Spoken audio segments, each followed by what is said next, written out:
320 of the TV Dudes, recorded February 11th, 2021. Great Expectation.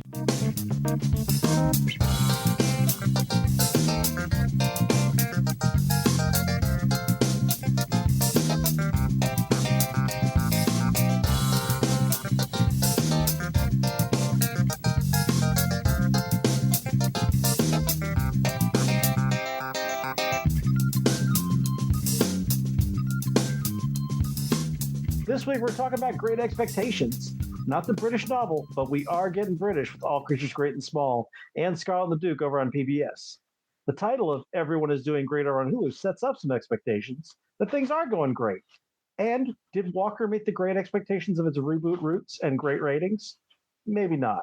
But we are talking about something legitimately great, which is in and of itself on Hulu. But before we get to all that, I'm Randy. I'm Kyle. I'm Les. And we are the TV Dudes. It was the peak of TV. It was the valley of TV. Yeah, it is an odd time. I guess that's Tale right of Two Cities, not Great Expectations, isn't it? Yeah. All Dickens is the same Dickens. Yeah. The title of your sex tape.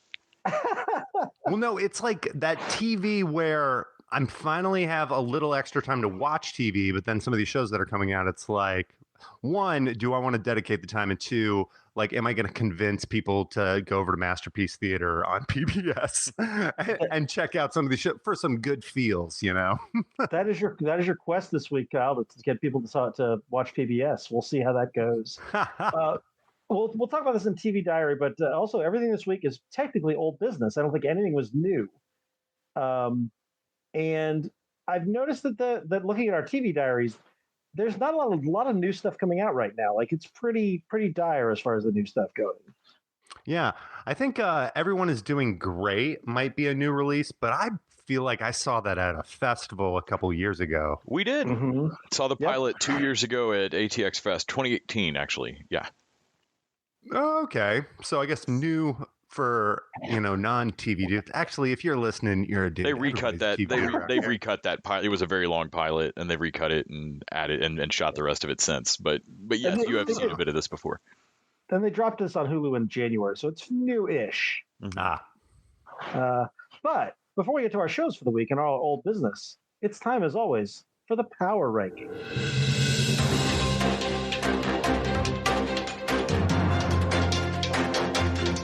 Thank you. Yeah, anybody can tell you what they like, but if you want to know what's good, well, you got to go straight to the source, all right? You got to go to that place where everybody spews their opinion about TV, and that is the internet.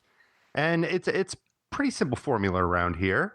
You add the IMDb plus the RT. That gives you the TVD Power Rankings. And this week, we are... not looking at a whole lot of action. Our top of our list is going to be pretty much the same, but something kind of exciting, kind of a mixture of a few of our top shows getting shuffled around and people just like upvoting WandaVision after the last episode.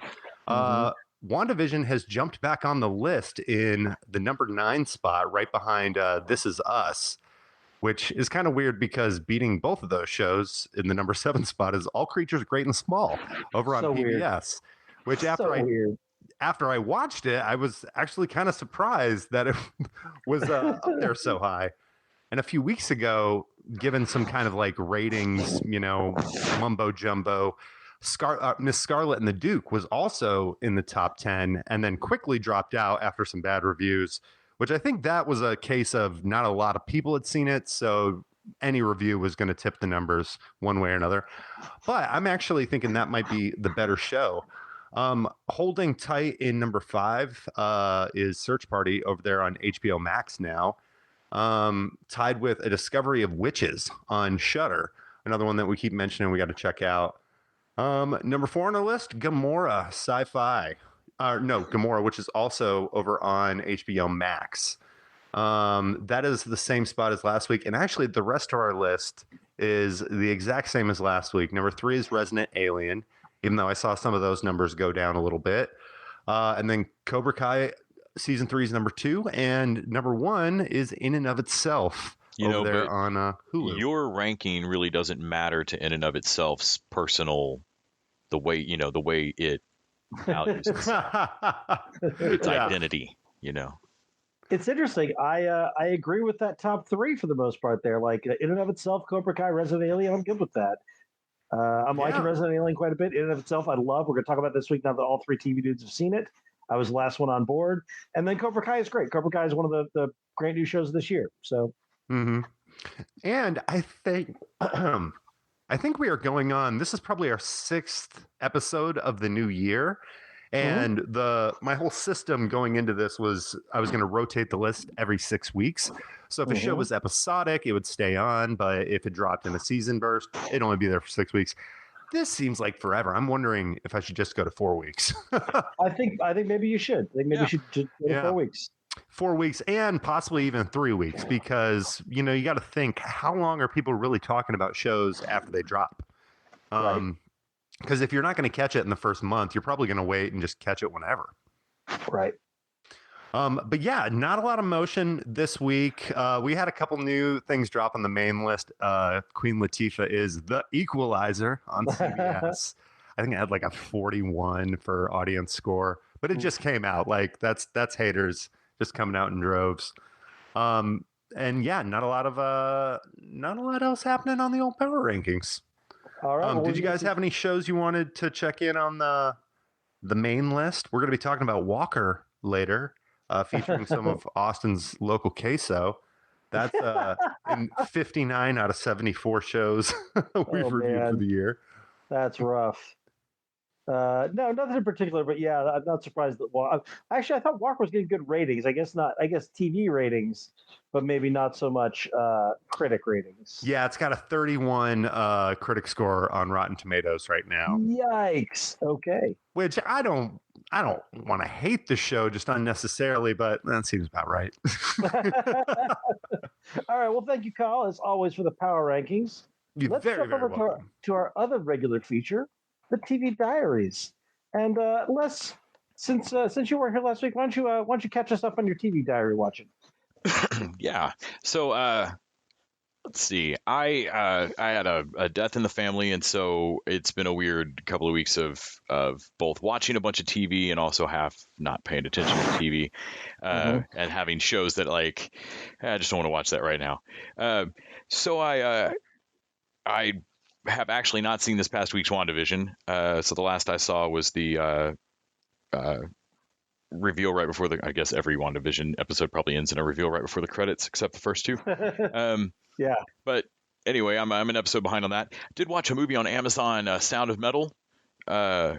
I've been wanting to check that out. Very good. I don't know. I hate to say simple. That makes it sound like a poorly thought out movie or something, but it's just very streamlined. It doesn't go where you think it's going to go. I thought it was really, really, really good. Watched Synchronic, which is a time travel movie from two of my favorite directors, Aaron Benson and Moorhead. They did Spring and The Endless and Resolution. They're going to be involved in Moon Knight. Right, I knew that. That's where I knew the name from. Yeah. It's got Anthony Mackie in the lead. It's great. He's an EMT in New Orleans, and a street drug comes out that inadvertently causes people to travel through time. It's not the kind of drug you want to take on a multi-story building. Like you're just in the second floor of a hotel and then you fall. Oh wow! Because it wasn't there 30 years ago.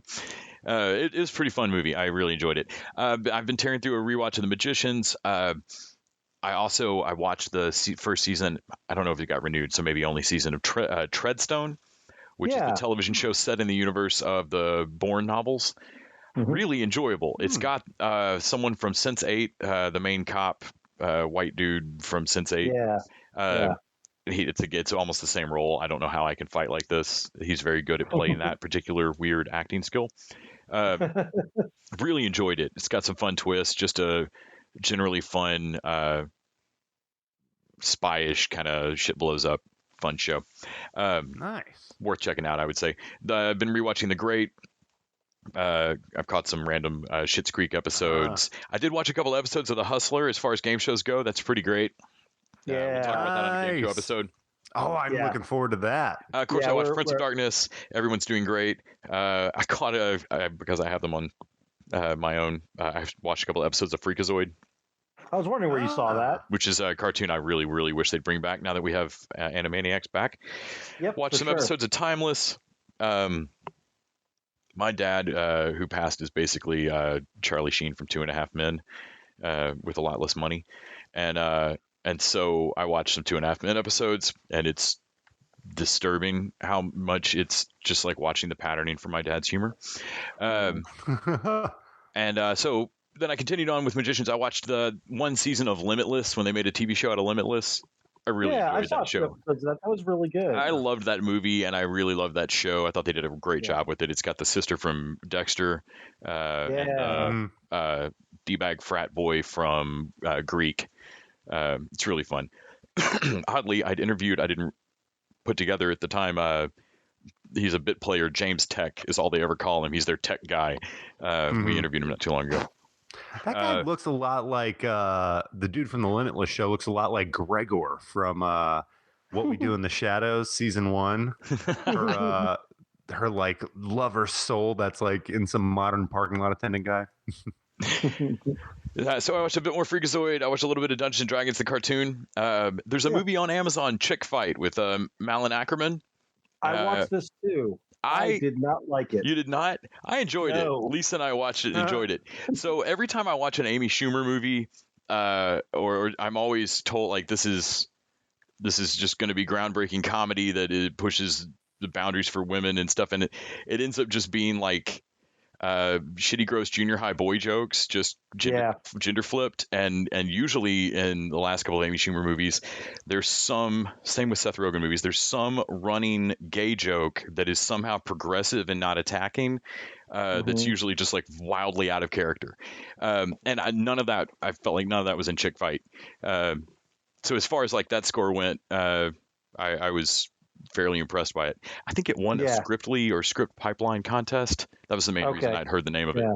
I watched on Netflix. There's I believe, Polish movie, one of 2 Polish movies Netflix has produced, called All My Friends Are Dead.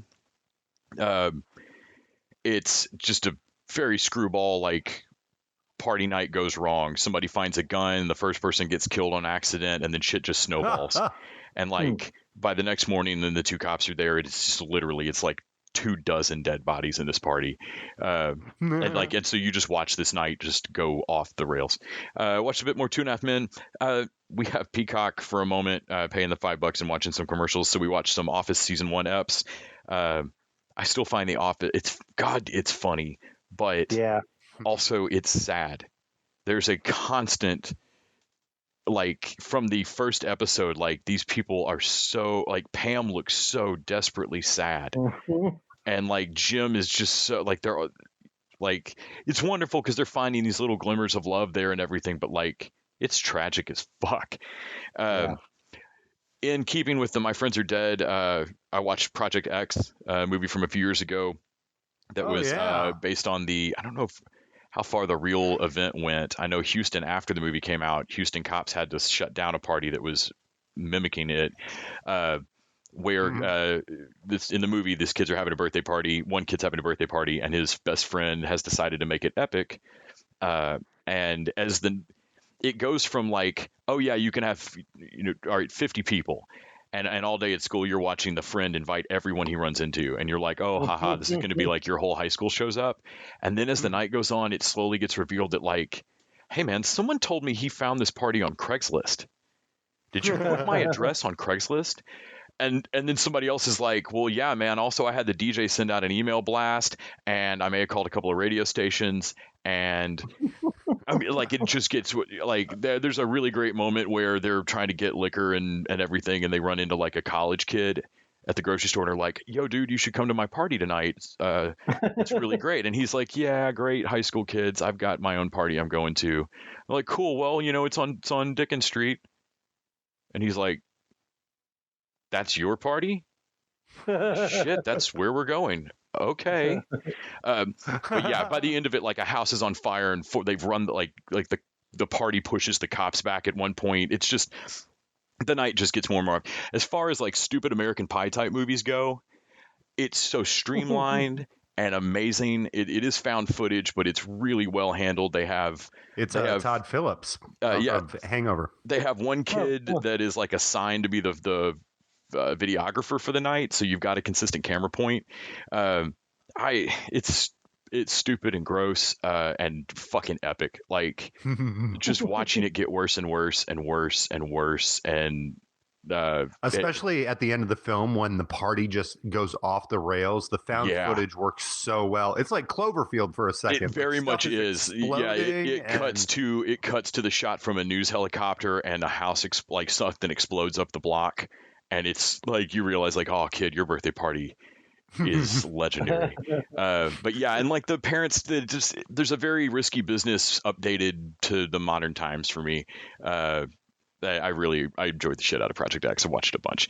And then I also weirdly, because HBO had it and I heard it was not good, but it has too many people to not see it, I watched Tower Heist. Also, it's got the word heist in it.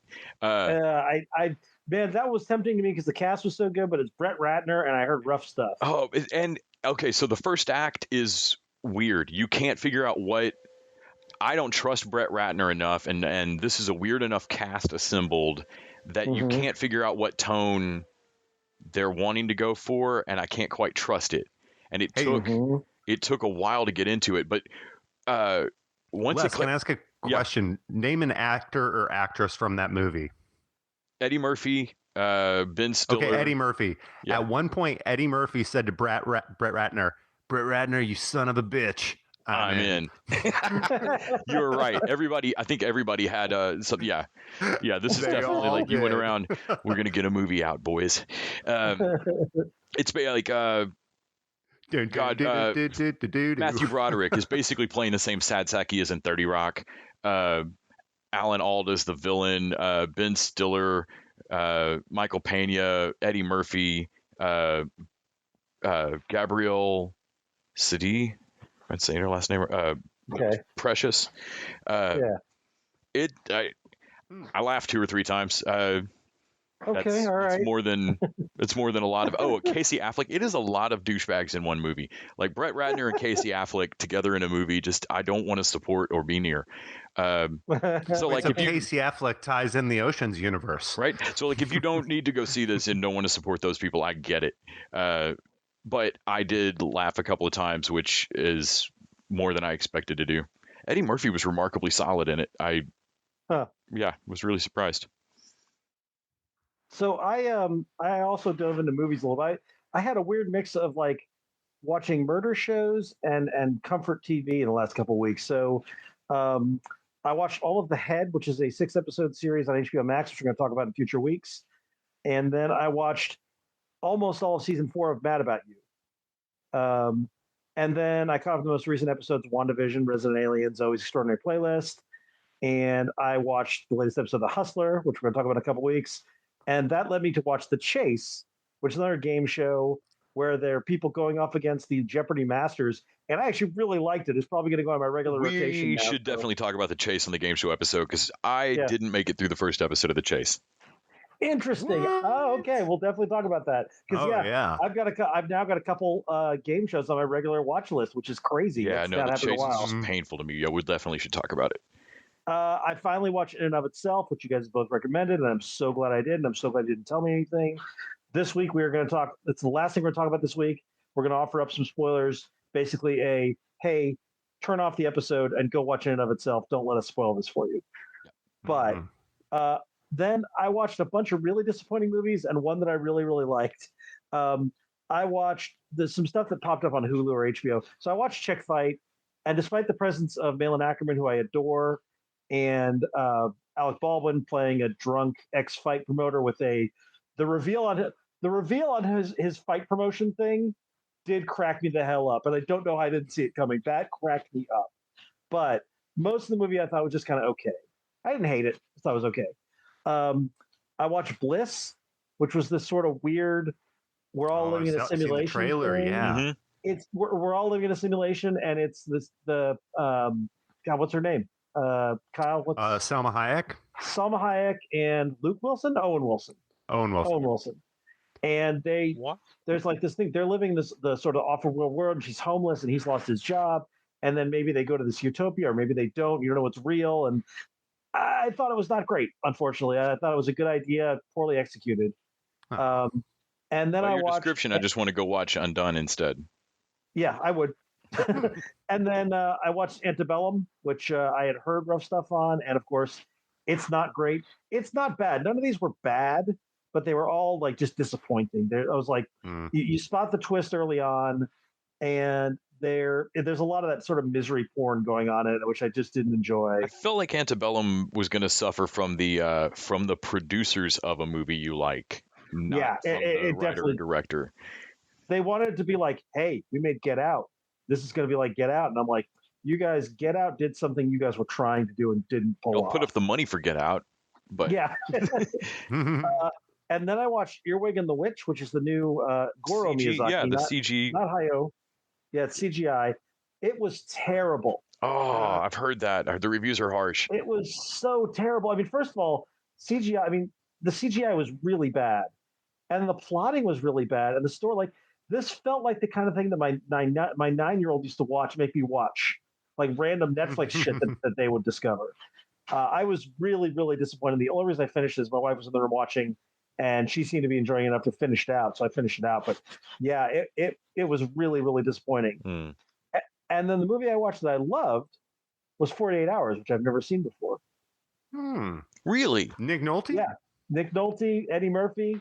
So have you seen another 48 Hours by any? I haven't. I can't decide whether I should or not. Oh, I think you should. Yeah. Okay. All right. Yeah. I love buddy cop movies, and this is the prototypical buddy cop movie, and it holds up really well. It's a little extra racist. It won't be any worse than any of the other movies you just watched. Okay. Yeah. I guarantee that. How ballpark it for me, Les? Better or worse than Lethal Weapon 3 and 4? I think it's better than 4, definitely. Wait, Okay, all 4's right, got all right. Jet Li, right? 4 has Jet Li, Yeah. though. That's the first Yeah. time I ever Oh, saw somebody come on, just don't grab be a gun and talking strip it. No, about 4 like that. nobody in another 48 Hours just grabs a pistol and strips it out of the dude's hand. Yeah, but Jet Li is like the only redeeming thing about 4. I don't 4 is remember pretty anything rough. else about. I remember leaving Lethal Weapon 4 early to go see the Black Crowes play. That was a good call. I looked at my watch in the theater and was like, no, man, I'm not going to risk being late for this. Kyle, what you got? So, same stuff every week. You know, I'm still watching the late night shows. The Hustler, it's now on my weekly rotation, along with To Tell the Truth. Got my little game show thing going. Contrary to Les's opinion, I was blown away by The Chase. I was also really big into kind of that victory lap that Jeopardy did, where they had those guys on there. It was like the Tour of Champions or something like that. Yeah. And yeah, I think the three of them have like a really unique chemistry, those three Jeopardy champions. I just wish they'd screen the contestants for trivia knowledge. I will say there is some disparity in the skill levels, or at least the anxiety. Like people get a little nervous on there. That first guy was dumb. Because the later episodes, man, there's some people who were much more. Yeah, because early on I was like, hey, man, I could have done better than this. This is crazy. I may have to keep watching it then, because that's really what turned me off. Was like I'm watching Ken Jennings do money against a dude that like knew 2 out of 10 questions, and they were only like the general pop knowledge ones. Like, do you have any specific knowledge? Well, you get and it wrecked on Jeopardy. It gets a little mean-spirited when right before he only gets 2 questions right, they've coached him to say something entertaining like, "Oh, I've got the skills. I'm gonna kick some butt," you know. And then it's like, no, you just bombed. You talked all this like really lame trash. This is based off of something that was on the Game Show Network. I believe it was a British show. And the British version is a little different. Well, actually, no, I know it's a British show because it's pounds instead of dollars. But the it's a little different in the sense that they have 4 contestants instead of 3, which makes me wonder if maybe 3 contestants is a COVID thing. Maybe. The whole stage is kind of COVID ready. It's like this giant platform. You're 20 feet away from the person that's like the quiz master. Yeah. Anyways, we'll talk about that on the game show episode. I could go on. Outside of that, caught the Super Bowl. Not much to report. A couple of fun commercials. Everybody's seen the Michael B. Jordan commercial. Was pretty good. Where he's the Alexa. Have you guys seen I've this? seen that. I didn't see that one. Yeah. The thing is, Super Bowl commercials just get pasted all over the internet. So it's, really, unless you're just, in for the tradition of it, there's not much there. I saw it on Facebook, and I heard the commercial game was weak this year. So yeah, I did watch the Oatly commercial. This week's WandaVision, all the stuff that we're going to talk about here in a minute. I watched this week as well. And then the one that I caught that really kind of was a tearjerker. Have you guys seen that Farley Anything for Laughs over on Hulu? No, it's a kind of short Chris I've Farley seen it documentary. in the list, but I've not watched it. Yeah, I really enjoyed it. It's good. It kind of I don't know. Yeah, it really gives you the sense that, man, if Chris Farley hadn't died, he would have gone the way of like a Jim Carrey or an Adam Sandler in sense of like he would have done some dramatic stuff, and we would have probably had this entirely different opinion of him. He's only 33 when he died. Yeah, I knew he was young. Oh God, that is just and think of everything that he did before that. There's people who look at him like a legend, but no, it was. If you're a Chris Farley fan, I highly recommend it. Yeah, and that's everything for my TV diaries. All right. So this is something we haven't done. We used to do this way back in the OG TV Dudes days. We're going to talk a little bit of TV news. And the reason is that there's a couple notable bits of news this week. First of all, I'm disappointed by this. It's probably the right decision, but Brooklyn Nine-Nine is coming to an end. They had really successfully moved over to NBC. Like, I feel like NBC, they found a home there, and it was really working. And I kind of feel like they had found another gear, and I'm disappointed they come to an end. But real life cops were the fictional cops for us, and I think it probably is the right decision. Do we know why? Did they say why they were ending it? No, I think that statement's all I've seen. The statement from Dan Schur about Mike Schur. Mike Schur. It wasn't Mike Schur. It was the Dan other Gore. gentleman, Dan Gore. Oh, was it Dan Gore? Okay. Yeah. Which was a pretty funny statement where they make it out of like, when we asked Sandberg if he wanted to do a cop sitcom, he said, well, sure, but only if it's exactly 153 episodes. And we said, perfect. That's exactly what we wrote. Let's see if NBC's down for it. And NBC said, that's exactly the number we want. And so, yeah, we're getting 153 episodes. So it's going to be a short 8th season. 8th, I believe. It's going to be a short final season, which I hope it is literally just Jimmy Jab games and heists and Pontiac Bandits, and that's it, just over and over and over. Yeah, all the hits. I say they American Horror Story that universe and give the 9-9 a bunch of new jobs. I agree. I think we could find another role, or even move the characters to other things. I'm saying like. You have Boyle have to go get his law degree in order to be a defense attorney for Nicolaj's family, and we call the show Boyle's Law. It's a gas when he's under pressure. I think Jake and Amy should go. They want to get out of the business of being cops. They have a kid now, so I think Jake becomes a Hollywood producer, pitching increasing moves, which is all a long game just to meet Bruce Willis. And Amy starts a successful wedding planning business. Rosa, of course, is a bounty hunter. You guys remember that show Renegade? I'd love to see Rosa remake Renegade, where she's Renegade. She hunts the Badlands. Yeah, that's the thing that Jake produces. Rosa's Sunday afternoon Lorenzo Lamas remake streak. This should happen. Yes. And Amy's wedding planning business becomes like an Airbnb honeymoon wedding excursion thing that she plans all of it for full control, and it's staycations. Actually, that would be a place if you wanted to take it out of the police department, make them all like bail bondsmen and bounty hunters, because then all the same tropes would apply. You just have to really ham fist all those characters into the roles. It's harder without them working in the same building. Like it'd be great to have some job where they all end up in the same spot again. God, look, I don't care if they're all chefs. I'm going to miss that ensemble cast. Mm-hmm. Yes. And I hope Mike Sad Schur has news. something good in development because we need Mike Schur shows. We need more Mike Schur shows in these times. We sure do. That's the sad news. The good news for everyone but Gina Carano is that Gina Carano got herself fucking fired. Whoa. Oh, it's one of my favorite uses of the Eric Andre meme of, why would you do this? Yes. When he shoots Hannibal. But yeah, it's Gina Carano's career. Why would you make me do this? Yes. So she's been saying awful things for a long time. She's a Trumper. She was like, TERF. fuck Facebook, follow me over to Parler where I can tell my opinions. Like, oh, good. Yep. She went over to Yeah. Parler. She is the worst. And what finally did it is that she made some comments comparing being a conservative to being a Jew in pre-World War II Germany.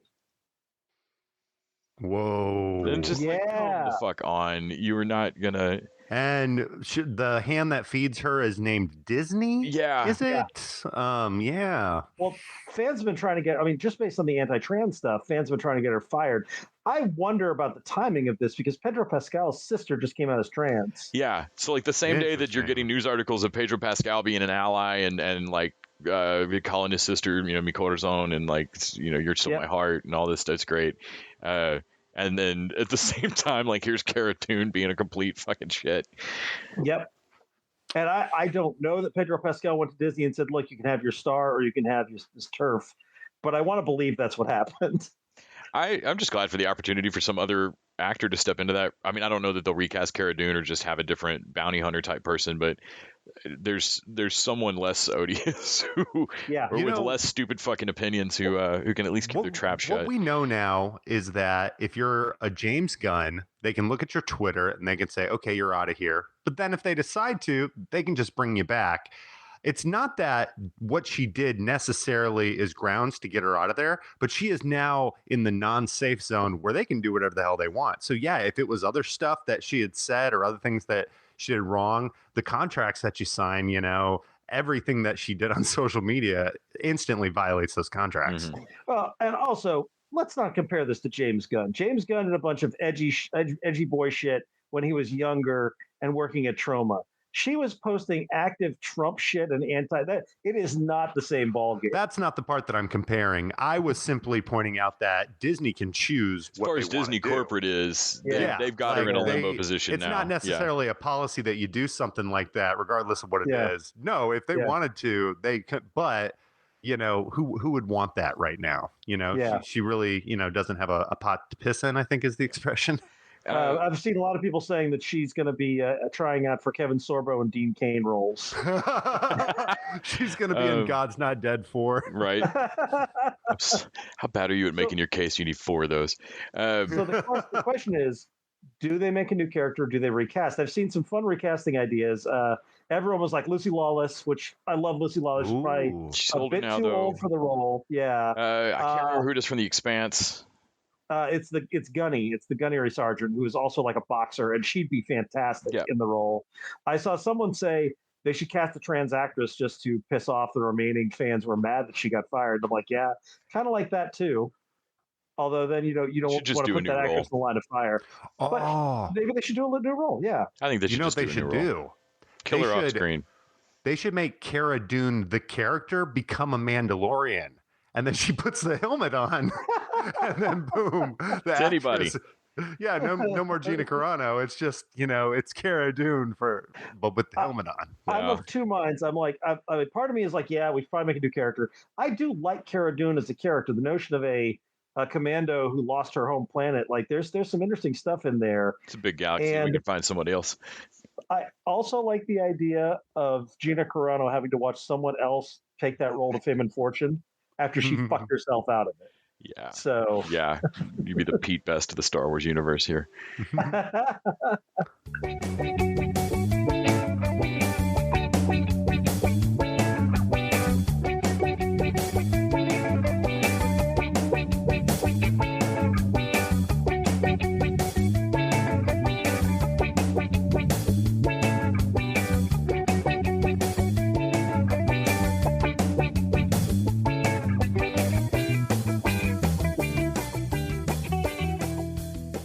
right, so this is a good time to remind y'all that you can go over to patreon.com/tvdudes, throw us a buck an episode. In exchange, we get keep with our streaming services, we get keep with our hosting, and you get bonus content each week.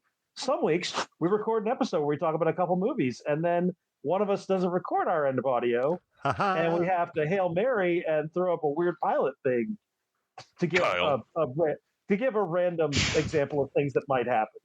Don't you just love that we just have that stuff sitting around like, oh, That was 30 minutes of us just improving and then putting sound effects on it afterwards and making something of a coherent story?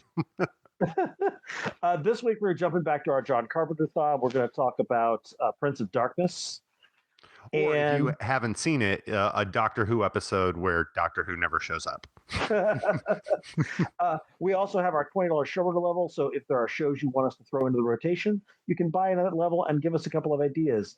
We owe an apology to Tyler Thorson because we were supposed to this week watch more of Dark Side of the Ring. And unfortunately, it is like only on Hulu Live, which is like $60 a month. And one of the rules of the show order level is you can't ask us to get a new service for it, especially not a $60 service for it. Yeah, I can't figure out Hulu's pricing service. I don't know what it costs. I was looking around. I thought I saw a cheaper add-on of it, but I don't know. I think summertime is when the last season hit Hulu, like the one we have. So I think, it'll just be a couple more months. But as soon as it hits the streaming, boom, we're on it. When it hits, we will watch it. Just like we waited and waited, and eventually Agents of S.H.I.E.L.D. came and made me suffer again. Oh yeah, everybody gets a fair shake around here.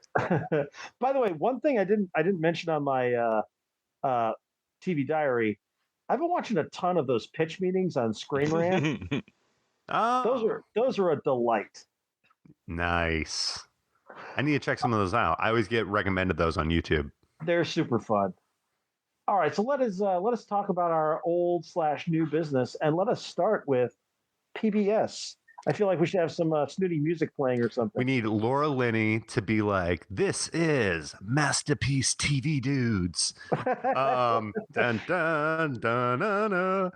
Because these two shows that I'm bringing to the our TV book club, our TV tea party, if you may, with my scones and my biscuits. That's how they say it, biscuits.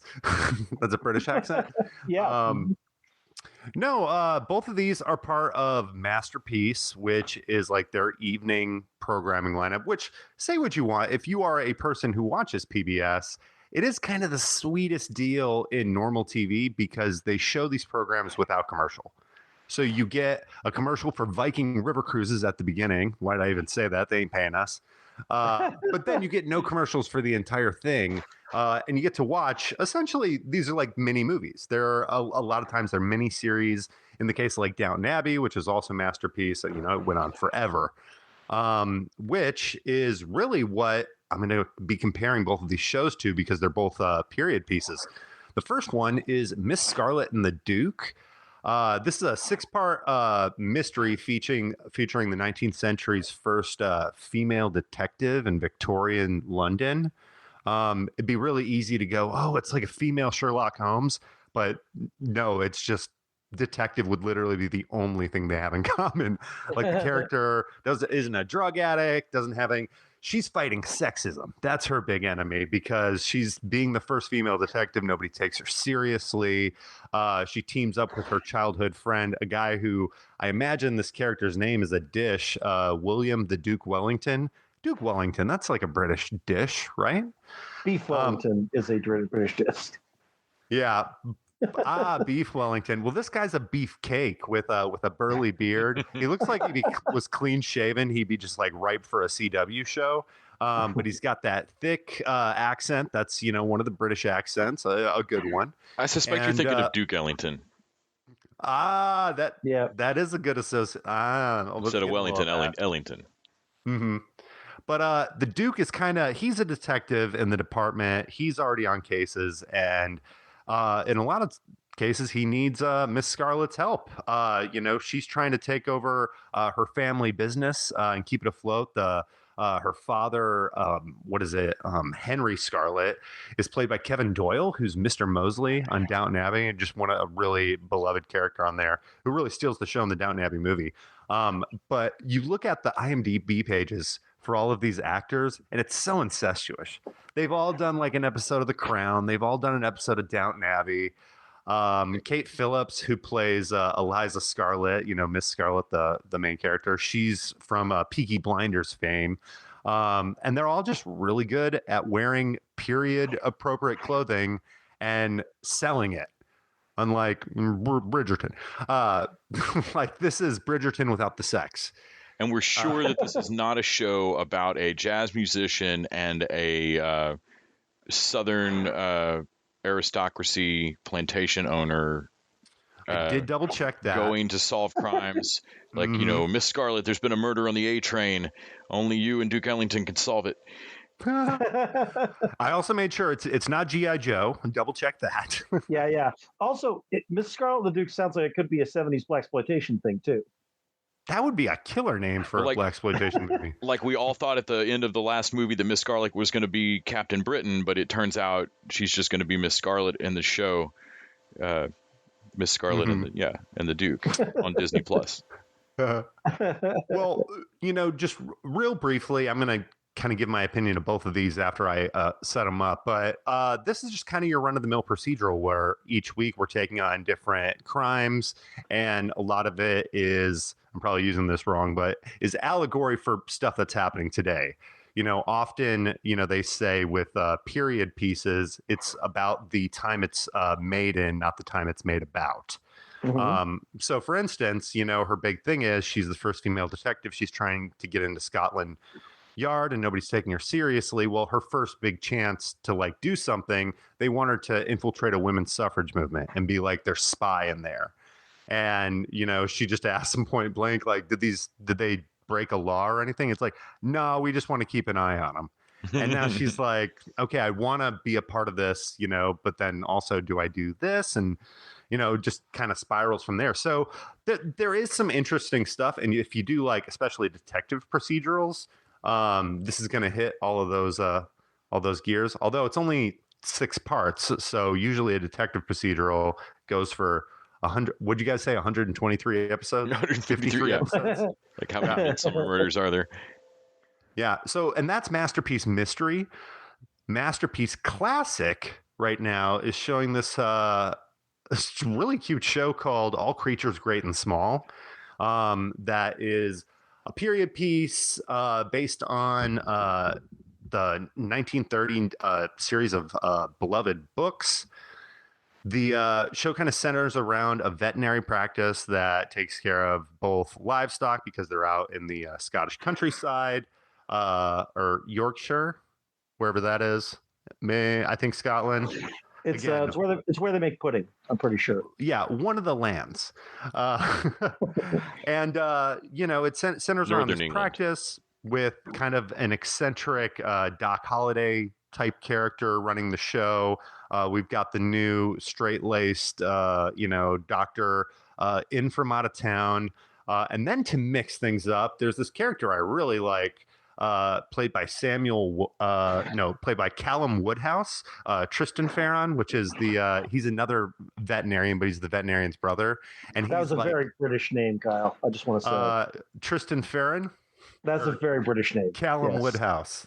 All of them. All those names, very British names. Nicholas Ralph, Samuel West. Samuel West was in Selfridges, which was another masterpiece, one that I really like. That's the one that had Jeremy Piven. Did you guys ever see that? Yes. Based off a Selfridges department store. No, that was really good, and I dug that a lot. This also has Matthew Lewis, who plays Neville Longbottom in the Harry Potter movies. He plays kind of like, our main character. Obviously, there's a girl that he's got a fancy for, but she's already hooked up with a guy who's, he owns lots of cows and stuff. So, he can never compete with all those cows. It's really funny kind of just how mundane some of the drama and stuff that happens. There's a really cute episode about midway through the season where it's just like the town fair. And the new vet, he is set out to judge all of the livestock shows, but he has no idea what he's getting himself in for. It's a ton of work. So everybody's taking bets on when he's going to lose it. and the mischievous brother, the Michelangelo of the group, not the painter, the Ninja Turtle. He's going around trying to get him drunk because he's betting that the guy won't be able to make it till lunch with all the stuff that they're doing. But no, it looks like this really fun. Like you'd want to be a part of this small town and kind of just live like vacation in this time period for a little bit of time. But that said, if I have to recommend one of these shows, I'm probably going to recommend Miss Scarlet and the Duke, just because the mystery aspect is enough to keep you interested. And I feel like the show is trying to say something about modern times, even though it's based off. Both of these are based off of pre-existing properties of books. Remember when we used to just call them books? Now we call them, existing IP. But no, I think that All Creatures Great and Small, it is a gorgeous looking show. Kind of reminds me of that movie Babe a little bit. Like it's just really pretty country living. But there's, unlike, something like Downton Abbey, which is one of my favorite, or Sherlock for that, which again, a classic versus a mystery show.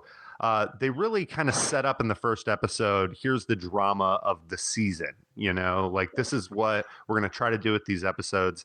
And I just don't really get that from like a TV standpoint with All Creatures Great and Small, that we're really going somewhere with this. If anything, we're on a vacation, what happens. But with Miss Scarlet and the Duke, they got a little something to say. And both of these shows are stylish as hell. And if you're even the slightest bit interested, you're probably going to be into it. But if you're like, oh, what is this? It's probably not for you if you haven't already looked into it. I think you know what I'm going to ask you. What I'm going to ask you is, yes, what percentage of this is good and what percentage of it is British? Good question, because definitely in All Creatures Great and Small, one of the feats, at least from like a filmmaking standpoint, they have a ton of animals in here. All right. And this ain't maybe some of it's CG, but it's like a ton of animals. So the cows do not look like American cows. They are definitely British cows. So you got to take the animals out now, because wait a minute. Wait, no. I'm not letting that go by. What do British cows look like, Kyle? Moonicles. They're shaggy. Yeah, and they wear monocles. No, they look like sheepdogs, like the cow version of sheepdogs. You can still see the spot, but it's like they got like a little Jerry curl to them. Like, I did not know that there was a British cow. Like shaggy cows. Okay, all right. And I'm like, maybe these are like, heirloom cattle, or they probably don't call them heirloom. That's a tomato. They don't say the H. No, they do say the H. It's heirloom. It's a room tomato. A room. There's an extra U in there somewhere. A room tomato. Room tomato. See, I can talk with an accent. That ain't hard. No, it's a great time to be a viewer like you and I, supporting your local PBS station. That's good stuff. And I don't know if they'll ever really capture, the success of Downton Abbey again. That's like, will there ever be another Game of Thrones type HBO show? Like, I don't know. I think we had that, and the future, it'll be something new. Hopefully, something better. The inevitable All Creatures Great and Small American remake with Ted from Schitt's Creek. Would be great. Oh, you said you watched Schitt's Creek this week. Dan Levy was the SNL host? Yes. Yeah, I watched a few. And I didn't realize Dan Levy and Eugene Levy were father and son. Yes. Yeah. And Twyla on Schitt's Creek is his sister, is Eugene Levy's daughter. Yeah, I think Schitt's Creek started out as like a family. It was like, well, let's put on a show, and I don't have to worry about a lot of people. I'll give these favors from Catherine O'Hara, who I know, and then my kids. Mm-hmm. And then that might have been how that all started. Man, well, good for them. Yeah. That's all right. Awesome. So let us return from the British Isles and go over to the land of LA, and then by way of Canada, I think. And let's talk about Everyone is Doing Great. Yes. So folks can go back and listen to our ATX interviews with two of the producers and both the stars, Stephen Coletti and James Lafferty. when they were shopping this pilot around, it was much longer than the episode lengths are. I think it was like 40 minutes or something. But it was a longer pilot. It still got the same kind of spirit across, but it wasn't. I feel like the show was a lot tighter now. You want to hear the 2018 synopsis? Yeah. Real quick. So the main two characters, the producer and the creator, Seth and Jeremy, they enjoyed this relative success from this TV show franchise called Eternal, which is kind of like a Twilight vampire drama. But this is 5 years after the show has ended, and they're leaning on each other as they struggle to reclaim, any type of like previous success or even relevance that they may have had before kind of all the drama of the show begins. And both these guys really are from One Tree Hill. Oh. So there's a little bit of an in-joke in like art imitating life. This and it quite honestly, from what they've said, it started from them talking about, like, James Lafferty directed several One Tree Hill episodes before they were done with that show, and so they were already doing some of the things that you would need to do looking ahead from, like, I'm part of a show that's going to brand me. What do I do to try to, if I can't act or get another role easily for a minute because I'm so stuck with one show, what do I do for a minute? And so diversifying and directing and getting starting to work on this show. And so they kind of started writing about, like, what if you had two guys who just sailed to the end of that show and didn't do anything?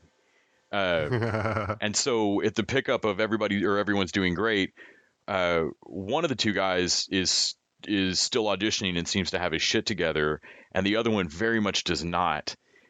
But really, neither of them are that far apart in their careers. Like, it's not working for either of them. But they one were of them, both the stars. I got some Supernatural vibes. Yeah, like, there's a when they bit were of talking about their show. I imagine like the two guys the from originals. There's a very CW vampire vibe.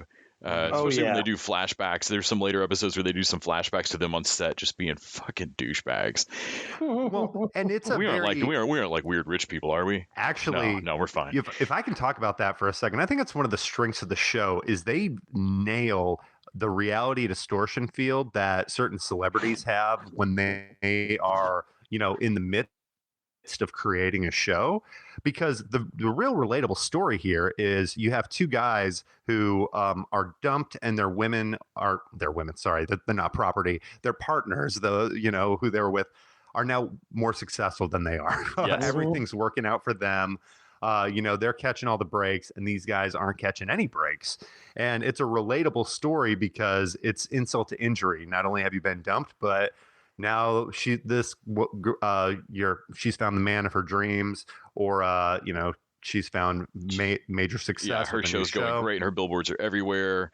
Yeah, but yeah, you get to see how the characters are different. The one played by Stephen Coletti. Yeah, so his character, when he's doing the Eternal show, is like a total douchebag. Acts just like, kind of like with the sushi. He's like, oh, it's not on the menu. They'll just go and get it for us. Actually, you'll go and get it for us. Would you go and get it? Yeah, you'll go and get it. That's your job. Yeah.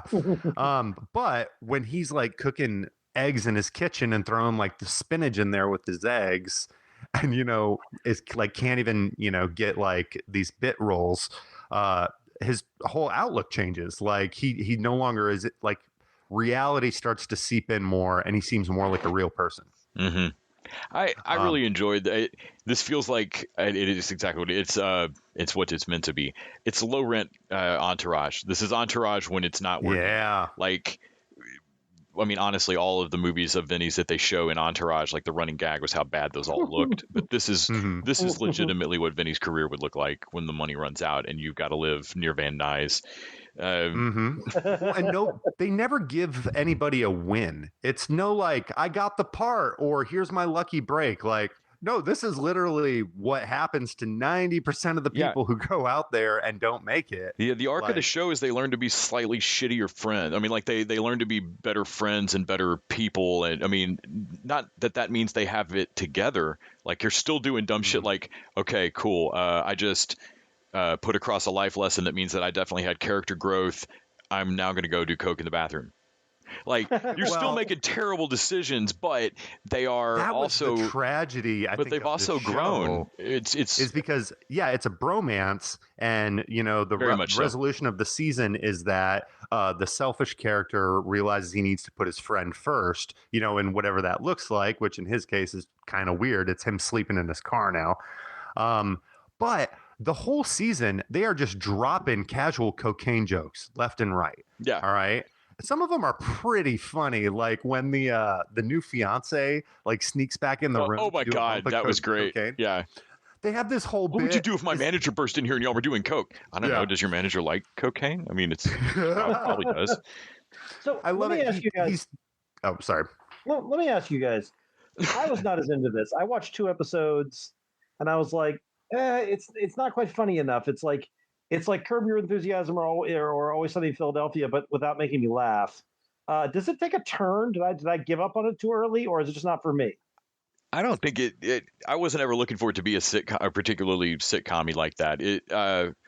For me, it was a more amiable like drama I enjoyed hanging out with. Mm-hmm. So coming from yeah. expecting a drama, it made me laugh, 100% more than I expected. If you were coming at it from it feeling like a sitcom to you, I could see where it would just feel like a sitcom minus all the laughs. Yeah, I feel like as a drama, it didn't quite. It felt a little larger than life. Like it was. I don't know. The sadness of the whole thing. The sadness of the whole thing, and the tone is weird. It's like they want it to be about these failed actors. These guys want to be better, but they're also just like they're incredible douchebags at the beginning. That is a really interesting. Like coming from the first couple episodes, because they definitely paint the creator of the show, the James Lafferty's character, is a little bit more not sympathetic in the first couple, but he's a little more. He's a more likable loser. Yeah. You can see that he's going to be blindsided and that she's going to leave him, scenes before it happens. But then his buddy is a little more larger than life and less realistic. And I think about halfway through the season, they flip that.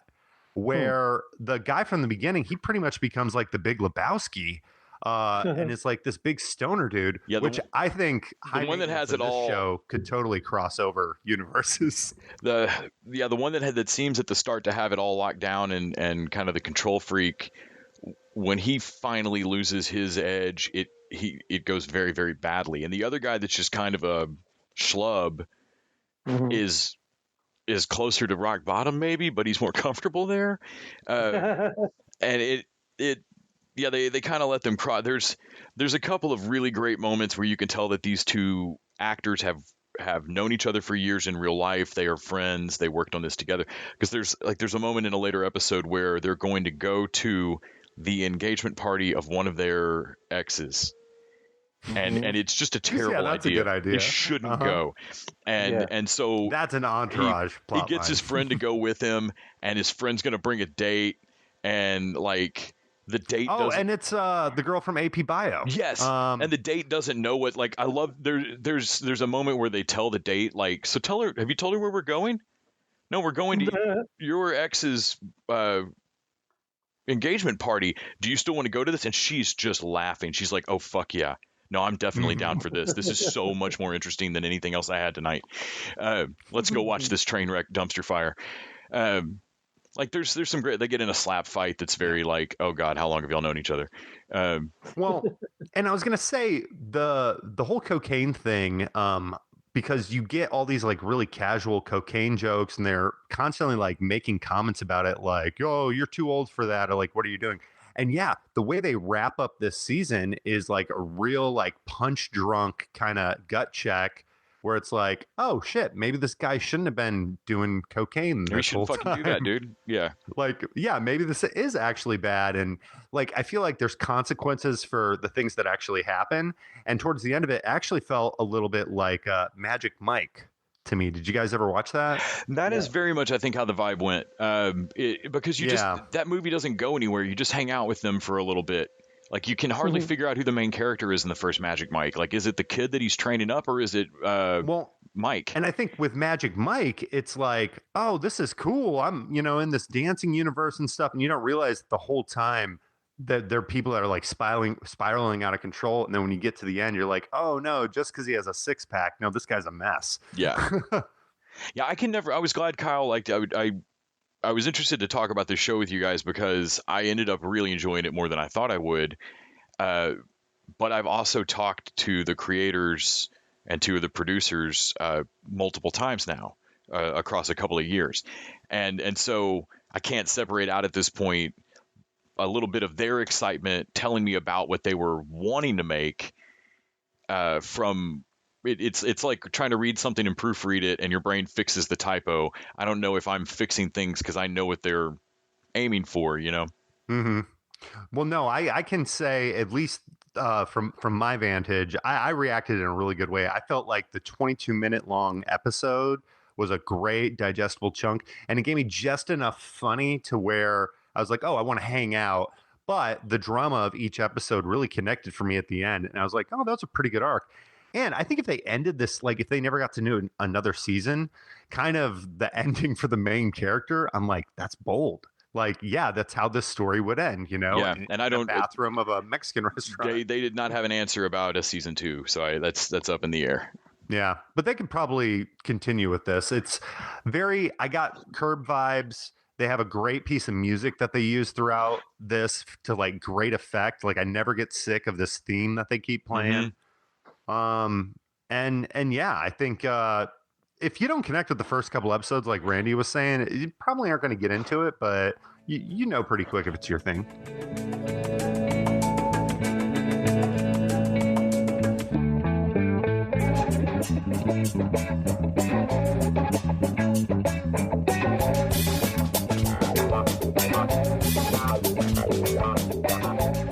All right, so let's divert over from LA down to Austin, Texas.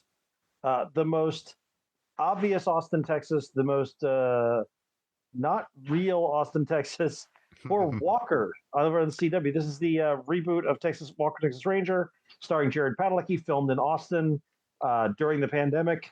And boy, you can't tell it all, can you? Not at all. And they're also filming it for no masks. So like the assumed reality where they're in a place where the pandemic isn't happening. Yeah. This was terrible. Yep. I feel like anytime it's a show about where you live, like they used to do Memphis shows all the time when I lived there. None of them were good. There's never been a good Memphis show. But the thing not is, even like, not even Jason Lee. Especially that one. But it's not that they get Austin wrong. It's not that Austin does not have a lot of horse chases and that Torchies is not the K show most people would go for, or that I don't know where that gazebo is. Like, there's all kinds of stuff here where I'm like, that's not Austin. What are you doing? But also, as just a conceptual thing, this is a complete misfire. Jared Padalecki does not seem old or mature enough to have kids that old. No, not at all. No, he seems like a big brother. Also, it's like some Party of Five action. All the names in the script, like it feels like someone did the most stereotypical Texas thing they could do, and they were like, "Don't worry about the temporary names. We'll fix them later." And then they forgot to fix the names. And like his mom is named Abilene. No one in Texas is named Abilene. I'm sorry. No one is named Abilene. No. That's not a thing. You wouldn't be from here and do that. You wouldn't be from anywhere else and do it. The mysterious bad guy is actually named Mendoza, which was like from The Simpsons. Like it is full of dumb names. But also it's like the biggest cliche. His wife mysteriously disappeared while leaving water in the desert for people crossing over. Some mysterious thing is going on. He went undercover and lost touch with his kids, so he's estranged from them. It's everyone in this deserves better. Jared Padalecki deserves better than this, even if I don't think he's particularly great in it. Like he deserves better. The people playing his parents definitely deserve better. I felt like this showed off all of his weakest attributes. Yeah. Which is a damn shame because I mean I loved Supernatural, but I mean 10 minutes into watching this and I was realizing how many of his mannerisms I like as a partnership against Jensen Ackles, because Mhm. if suddenly Walker Texas Ranger is, and granted his wife has just died and stuff, but Walker Texas Ranger is doing this like hesitant, wrinkled face, like I'm gonna lose my shit kind of emotion, and it's so fast into the first episode that I didn't have time for the impact of the wife of all that to even hit me. He barely Mhm. looks old enough to be these kids, like you said. They look like accidents, and he's the older brother. And then he's like Varsity Blues drunk in the bed of his pickup truck, and I can't believe that is not the sheriff's deputy from Eureka Yeah. that shows up to mess. And it's trope on top of trope on top of trope, Yep. and he looks wrong for the part somehow, which is a damn He's a shame. little on the skinny side for like. He doesn't have the no A nonsense. Ranger is kind of a brawler. I keep saying He's that. gonna weigh every. I mean, like he's gonna listen to every criminal story. Like I just get the feeling that he's never going to be a hard ass about anything. He just doesn't look it to me. It just seems wrong for the character. I feel like this is a career misstep. And and as soon as the Walker-ness of like, let's watch this existing IP get revived, like as soon as that shine wears off, the show itself is not there. Also, I never watched Walker Texas Ranger. Nor I. Don't. No, it's Norris, Chuck Norris. Yes. Yeah. The S is silent. He's French. Nor I. But Chuck Norris is famously a huge douchebag. But at least he was known for being this ass kicker and this martial artist. Yeah, that's what I was gonna ask. And that's not at all. What is going on with this Walker? They're like, well, he's really troubled, but he's so good at the job. And I'm like, is he? Because all he seems to do is get on a horse and rope a bad guy. I don't see the expertise you guys are saying that makes it worth having this trouble case on your show. Also, the previous Walker Texas Ranger was not centered on and starring Austin as a town facade. Yeah, we're not. I mean, maybe we're a cop town. I guess I never really thought of us. I love tacos, but they do not replace roundhouse kicks.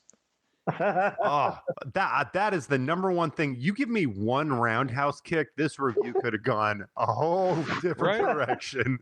Well, here's the other thing. Like, why didn't they cast for his deputy or the woman who's his partner? Why not have her be the badass martial artist? Where did no one think a little of this? Green Hornet action? Yeah, right? No one thought of this. Like, hey, Walker was known for all these. You know, they'd have called her. Yes, my name is K-Toe. Or KO. Oh my God. KO. That's what they called her back in the academy. They'll reveal that joke in episode 3. Anyway, don't watch this. No, it's very bad. Or it's really bad. If you want to have fun with this, watch this with somebody who is a less than savvy. I mean, we can't really meet up, but like, let's say you're living with mom and dad and you watch this with your mom. Just call out all of the obvious TV tropes, like as they happen, and your relative will think you're a mind reader. How'd you know that she was going to be his partner when she caught him drinking in the park late that night? And then he'd wake up in the police. How'd you know that? Yeah, no, you can call all of them from a mile away. You can also do a shot every time it looks like Walker's going to cry. I haven't watched that much of the show, but I bet that works. There is part of me that would love to just see the supercut of all the Austin references. Yes. Because we got Torchy's Queso. I feel like there was a couple more. There might have been a barbecue reference. Yeah, there's probably Topo Chico in there somewhere. So could you cut this through 911 Lone Star and make one like a Chicago One style show universe that the Chicago, but it's Austin. Hill Country, Hill Country Emergency. So we've got the Rangers, we've got the police. What's the other bit? Oh, we have Coast Guard because of Lady Bird Lake, right? Oh my God! Yes, and that'd be pretty funny. Lady Bird Lake would be this giant, sweeping, epic body of water that they. There'd be drug smugglers somehow using it on TV. It would look like an actual lake. Yep. Just a bit of river through a city. Oh, can't wait. Okay, so let's. I want to give a very specific spoiler warning, which is to say, we're about to talk about the show or the documentary movie or the magic show or whatever it is in and of itself on Hulu. Les talked about a little bit a week before last. Kyle talked about a little bit last week. and I had not seen it, and we kind of danced around. We didn't say much about it. We're not going to give away everything, but I feel like this is one of those that you want to go in as blind as possible. Just know that it's a magic show, and watch it, and really do watch it. This blew me away. It's one of my favorite things I've watched on TV this year. Everyone should go and see it. And if you have not seen it, please, please turn off the podcast now. Do not listen to us spoil even a single bit of it for you. Well, and one last recommendation. This is truly, if you go in blind, this is one of those, it's like going to see a good movie where you didn't see the trailer beforehand. It'll be a surprise and just a great experience. So when I turned in to watch this, I admit I'm a bad TV watcher sometimes. I will usually be doing something else. I'm like playing a game or scrolling through Facebook or whatever. And I saw the warning come up, and it was like, hey, please silence your phones. And basically treat it like a movie theater, which Les, I think, had mentioned. And I was like, you know what? I'm going to do this, and I'll see if it holds my attention. So I put my computer aside, put my phone down, and I didn't touch it again until the end of the movie. I was fully engaged. It was just like I had gone to the show. This was... I'm glad you guys didn't tell me anything about it. All I knew is there was some magic involved. But this is like... And Kyle, you sort of referenced Hassan Minaj's Homecoming King, the sort of like autobiographical thing. The notion of this thing is basically he's telling a story, and it's a story of his life, but it's also a story about learning magic and applying magic, and it's also a story of the connections we have. And he says a few times early on, he's like, "Look, you're gonna see something here, and it's up to you whether or not you want to believe it. But I'm just going to show you what's going on." And I am a skeptic by nature. I am not a guy who believes in magic. But and after a few hours after I finished this, I was thinking about, okay, with a skilled crew and some people running around the streets of New York and RFID tags and some really skilled like card magic and that kind of thing, like he could have. This is all doable. There's a logical explanation for all of it. But two things: one, even if that's true, the amount of work and skill that went into it is almost magical on its own. Masterful, yeah. And two, I wasn't thinking that while I was watching it. I was too busy crying my eyes out at how beautiful it all was. I cried 2 or 3 times during it. Yeah, me too. Yeah. That finale really hooked. I wouldn't think that there's honestly any RFID level going on in there. I've seen enough magic acts to know that there are forced choice like pushes and memory tricks and stuff that can go so much farther faster than I would consider. But it's like you said, the prep for it has to be so outsized to what you would ever think. Like, why would anyone spend 1,000 hours practicing for 5 minutes of this or whatever? But that's magic. That's what makes the technical magic. aspects of each of these tricks. I feel like he's not necessarily the first person to do these, or maybe he's the first person to do this variation. But This other people combination have of these done tricks. this to just go, look at how many people I can remember, you know? Totally. That is never a point of the story. That just literally gives magic to the story. Yeah. More than almost any magic show I've ever seen, he incorporates the tricks so deeply and so well into his patter and the actual story that it doesn't feel like a magic show. It feels like a disservice to call it like I love magic shows, and it feels like a disservice to call this that, because it is a monologue on par with like Nanette or something like that. That happens to use magic tricks, but the magic tricks he's using aren't some second tier thing he learned to shore up a stage show. You can't. He is one of the smoothest. He's one of the 3 smoothest card sharps I've ever seen in my entire life. Card technician. Yeah, it was like a technical demonstration. He goes of and ability. he does a thing I love. Like magic and con art is the same. It's intention is the only difference. What you use it for, what you use the skills for, but they're the same. Yeah, whether you tell someone the punchline of the joke or whether they're the punchline of the joke is the only difference there. and I love that, and it's part of what I love about magic. And so to see him so clearly demonstrate for the audience the turn from I learned all of these card flourish tricks, look how much I love doing magic, to I ran out of tricks to learn and I met guys who could do things I'd never seen before, and their first lesson was stop being showy, people will kill you at a table. Mhm. because you're about to learn to steal. And Yeah. he talks about becoming the wolf, and stopping being a dog and becoming a wolf. That's one of the things I loved about this is that if you take the magic out entirely, this is still a compelling show. The story of the Ruletario, the story of learning to play cards, the story of his mom and the brick, and then the story of the blind man and the elephant. The interpretation he puts on that, the spin he puts on that, the notion that maybe we lost magic in the world because we convinced ourselves there wasn't magic. Like, it was so good, and I've heard that story 100 times. But what a great interpretation of it. The two things that most gut punched me in the show, the first one was honestly the simplest magic trick he did. It didn't actually involve you or I could do it. Telling the story of the brick, Mm-hmm. and then holding up the brick on the stage and saying, "Now, obviously, you know this can't be the same brick, Right? but you can't look at this brick anymore and not. This brick has transformed." Mm-hmm. And that whole thing, the where the brick goes and the credit sequence that calls it back and like all of that was, and it's, while yes, in a moment for that same bit he uses like a legit magic trick that requires some stage prep and stuff. The neatest trick of that is purely the mental exercise of that kind of magic of giving you a story. There's a Spike Jonze music video short film called where did it come from? I think they use Sentimental Journey as a music, and it's this guy walking down a sidewalk and he's got this girl across the street and they're aping each other dancing. And at one point she turns and like waves her hands like, no, and he like, haha, no, and he gets hit by a car. Oh, jeez. And wow.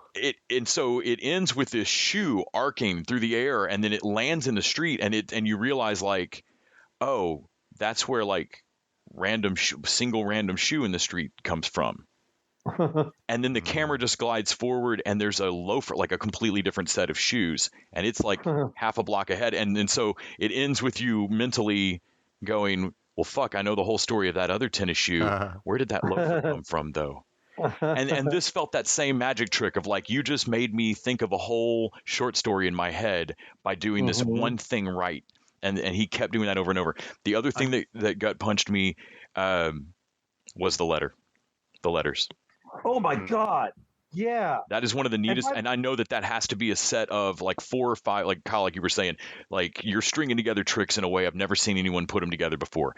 These might be known tricks, but I've never seen them assembled to do quite what was done there. The mental, whatever he did to pull that off was straight magic. I have no idea. Was this Frank Oz directed this? Yes. Yep. Martin Mothersbaugh did the music, and I believe John Oliver put the money up. Frank Oz. Colbert and his wife produced it. Oh yeah. Frank Oz is an underrated director. One of my friends posted about this, and he's like, "Hey, Frank Oz is a great director," and I'm like, "Yeah, I like Frank Oz." But they started pointing out all the stuff he's done. He's like Dirty Rotten Scoundrels, and What About Bob? And I'm like, "Holy shit, I'm a giant Frank Oz fan." Did he do 4 Weddings and a Funeral? I don't know. I haven't seen that. I'm gonna look it up. He did something like that. But the stuff that he's directed, there's a list of things, and I'm like, oh, turns out I'm a huge Frank Oz fan. And the way this is directed, in particular, I mean, you've got to capture the stage show, and that's a hard job to do. And I think he does it beautifully. But the cutting together of the numerous people who are Mr. Tomorrow and Mr. Yesterday, and all the people who got the letters, so that you get not just one show, but a sampling of all the shows. It starts, and the same thing at the ending. Like it's beautiful. It feels bigger. It not only shows you this spectrum of people, and like you get this variety of, it kind of builds to the wonder of people, which the show's building in you, right? This appreciation of people, but also shows you something remarkable about it. He has done this show successfully and pulled these tricks off 500 plus times. That's insane, and that's insane. And it's a metaphor for the card, the learning the card tricks, like all the preparation that has to go into that. Yeah, I was going to say about the books. Oh my God, about the brick too. There is kind of a genius thing, whether it's intentional or not, that he does with the brick, which is because the brick ends up outside of the theater. He gives everybody something they can post on social media. Oh yeah. So the thing is, he asks you to be respectful with the phone, but after the show, whatever, people are going to take a picture or something. They're going to want something on there. This is a great thing for them to take a picture of. That if you don't know the show, it makes no sense. Right. It's just a brick on a street corner, and that's kind of the idea of it. Their like the brick reactions means to something to Oh my who heard God. the story. Yeah. Yeah. Also, the way that he does his delivery of all of this, he's got this sort of gentleness. The dog and wolf thing is so evident because he is so practiced and so precise. That is the act of a wolf. But he is so kind, and so the way he looks at the guy who called himself nobody and just pauses. I mean, there's such a human heart to it. Look, after I got goosebumps a year, thinking of that scene. after a year inside, because people are fucking selfish assholes, I don't have a lot of love for the human race right now. And this show restored it in the same way that Ted Lasso did. Yeah, this is really something special. Yeah. It's a wonderful show. I mean, I'm sure there's going to be some backlash. I'm sure people are going to overpromise that this is like Garden State. This song will change your life. Right. But I don't care. Everybody should go watch this while you can without it tainted. You should put your phone up so that you don't half watch it and then form a hot take and post it in the middle of it. Just wait. Yes. Just wait. This is a beautiful hour and a half. Also, I hope none of you listening to this actually haven't watched it yet. Oh my God. Yeah. I keep talking about this like you've not seen it, but fuck, please don't. Oh, so good. Yeah. I'm wondering if I could watch it a second time, if it would have the same effect. I don't know. I almost don't know if it could. You know why I didn't the other day? It was what you mentioned earlier. It's because it was my distracted TV watching time, and I was like, "Oh, maybe I'll just put that on." I was like, "Oh, I can't do that. No, just have it on in the background. That doesn't work." I made the mistake of starting this at like midnight, and I could not keep my eyes open, and so I watched it in 2 chunks. So I turned it off at 1, and then I watched it when I woke up the next day, and it didn't ruin it by any stretch, but yeah, I it's part of why I wanted to stress to like, no, go ahead and just give it the hour and a half. Just do what it's saying. Yeah. Put your phone down for a minute. It's a strange format because it is basically a movie, but it was released strictly through Hulu, right? It was not. It was so, and it was technically released last year. I feel like this is probably going to wind up on my best of list for the year, but I don't know how or where. Yeah. He did not. Frank Oz did not direct 4 Weddings and a Funeral. He did direct It was Death at a Funeral. The U.S. version. Oh, there was a British version of that? Oh, yeah. Oh, man, have you not seen the British version? Maybe the version I saw was the British version. Alan Tudyk is the one on drugs. Wait, Peter Frank Oz Dinklage didn't direct that? No, Peter Dinklage. He may have done both. Peter Dinklage is the same character in both.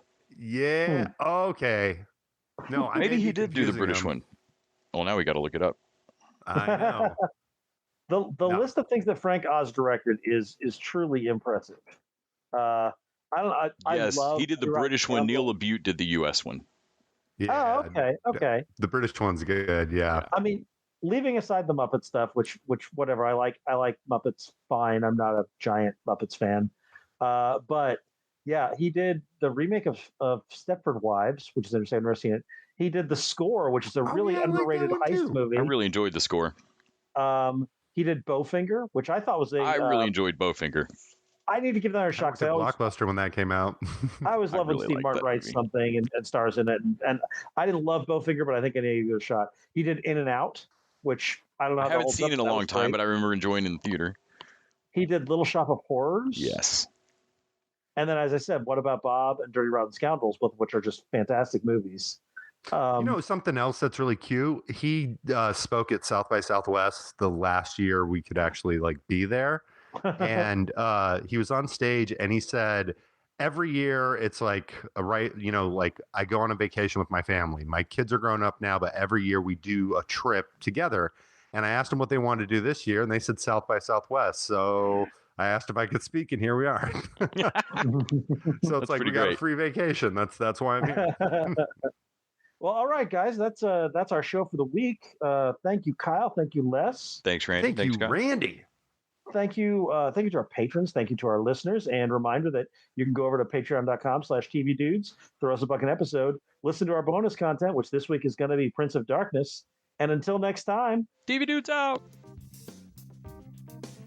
The TV Dudes is an independently run podcast out of Austin, Texas. We are exclusively listener-supported. If you'd like to help us out, go to patreon.com/tvdudes. You can also find us on Facebook, Twitter, and Instagram at TV Dudes. All the music for our show is done by our friend and original TV dude, Gregory J. Amani Smith. To find out more about us, go to thetvdudes.com. I'm Randy Lander. I'm Les Weiler. And I'm Kyle Scott. Thanks for listening.